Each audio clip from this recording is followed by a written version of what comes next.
The guy took home a mongrel puppy, not caring about her breed or pedigree. To him, love and devotion were all that mattered. It all started when he saw a picture of the puppy on an animal shelter's website. Her fluffy fur and soulful eyes captured his heart, and he decided to give her a home. The puppy, a girl, was named Phoebe. Day by day, Phoebe grew into a stunning beauty. Her fluffy coat and striking features made her stand out. The guy began to notice something unusual. Phoebe didn't seem like an ordinary mongrel. Her appearance strongly resembled a husky, but he wasn't entirely sure. Curious to learn more about his beloved pet, the young man took Phoebe to the vet.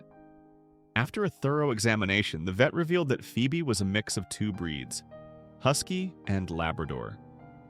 She had the golden coat of a retriever but also inherited heterochromia, her mesmerizing two different colored eyes from her husky lineage. The man was amazed. He had adopted what he thought was an ordinary shelter dog, only to discover she was a unique mix of two remarkable breeds. But to him, Phoebe was much more than her breed. She was family, a loyal, loving companion who filled his days with joy. Dear friends, if you enjoyed this story, don't forget to like the video and subscribe to the channel. There are many more heartwarming tales waiting for you.